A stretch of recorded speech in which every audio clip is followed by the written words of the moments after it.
But there's something that happens when you're writing, when you're filming, the negative self-talk, the negative self-perception. Don't try to destroy it or to avoid it. Write with it. Bring it along. It is a part of who you are. Don't expect to find peace with it. Put it on the table. Write about it when it is there. It seems to die in the light. Me and Miriam went for lunch today. I wasn't in a great mood. I felt so small and weak as we sat at the table, sharing our noodles and dumplings. We sat there. I didn't know what to say. I was stuck with the mood that I was in. When we were in the car earlier, I tried to explain to her what was going on. I was almost brought to tears trying to explain it. It can seem at times that I'm trapped inside of such a small space. It seems that those feelings are not logical. It seems clear that they're blatantly wrong, but still, they're with us.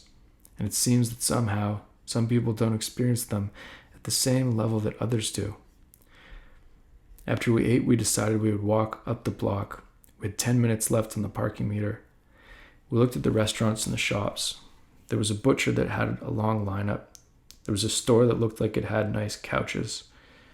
All kinds of Saturday afternoon type places. We enjoyed looking in the windows. We walked back to the car. We drove home.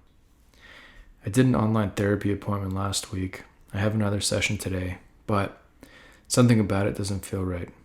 I feel like I don't really know where to turn to at this point. I've been in touch with my old buddy Kyle the last few weeks. I told him that I was sorry that I'd been so distant all of these years. He told me he's been sober for the last 2 years, which I'm sure has been tough, but I bet it's helping him overall. Yesterday I was feeling better than I was, and today I woke up tired and lazy, which is a relief in that it beats sad and miserable. We've been talking about the Big 5 personality model lately.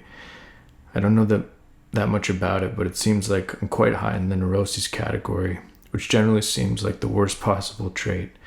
I wonder how to deal with that neuroses in a more broad way. This writing exercise helps a lot. It seems like, I don't know, it's just that sometimes things get out of control.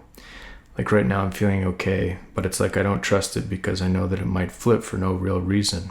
I suppose what I need to understand is how to reframe that neuroticism to something useful.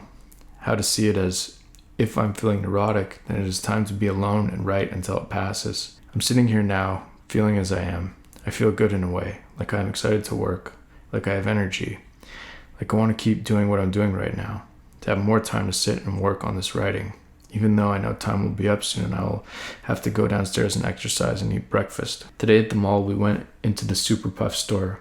They sell a type of winter jacket. They're about $200 each. It was a style that Miriam thought she wanted, but once she tried it on, she lost her interest. She wanted a long jacket so that it could be like a sleeping bag, but this one didn't quite fit. We went to some other store afterward. Miriam tried on another jacket, but in the end she decided that she was happy with the jacket she already owned. We went into Holt Renfrew and she tried on Skims. She had seen so many ads for them in so many episodes of the Kardashian show, and when she tried them on, it was just spandex and cotton, like anything you might find at Walmart or Target. We shared some Chinese food in the food court, which we both really enjoyed. There's something unique and idyllic about food court Chinese food. We began to get tired, and in the end, Miriam didn't find anything that she wanted. There's something about going to a shopping mall that leaves me feeling dead inside.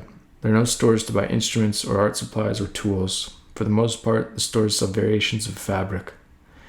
It was good to go for the afternoon. We had fun, but by the end our souls were malnourished, so we probably won't return there again for a while. When we sit to write often, we want to write about something interesting, something that matters or is unique. But journaling ignores the obligation to entertain. Instead, it is transgressive, in that it does not try to be anything more than what it is. It seems that in this genre, journaling, documenting the process of realization and not interfering with the nuance of it as much as possible, that detail is what makes it inhabitable. The flaws in the writing, the non sequiturs, the confusion, that is the production design of this genre. To strip it down into clean and polished pragmatic points, it's a barren room. How we are inclined to represent reality in our writing or art is its value. Regardless of the fragmentation or abstraction, it's the level of realism or fantasy. There's more information in those choices than we give credit to. I've been returning to an idea lately. It is how we deal with negative space, things we say no to. What are the things I'm not writing about? And why am I not writing about them? I wonder if there are writers out there who have the discipline to not get lost in internet rabbit holes when they're writing. Like looking up a squishmallow I could buy for Nora. There's one that is shaped as an avocado. I don't know why these things are so expensive. She already has a jelly cat that Cynthia sent us from Vancouver. Why does she need a squishmallow if she already has a jelly cat? It seems like the narrative this week for me has been something about dealing with some depression over the weekend and slowly coming out of it, to now where I'm feeling more stable and in better spirits all around. Like any video I make, there's something about how it feels after I put them on YouTube, some shame or humility regardless of the subject matter, despite the amount of views it gets or doesn't get, or releasing it and feeling the consequence of that. At a glance, it seems like the dichotomy is bookended between shame and catharsis. I wonder what the catharsis is worth. How much of catharsis is hedonistic or self-indulgent, and how much of the catharsis is healing. From that point of view, in order to exercise that full catharsis, the author cannot merely create in a vacuum. The work must be released in some capacity in order to realize the full effect of the catharsis. And that is where the black hole of YouTube, the portal that leads simultaneously everywhere and nowhere, is the perfect altar to burn the sacrifice upon.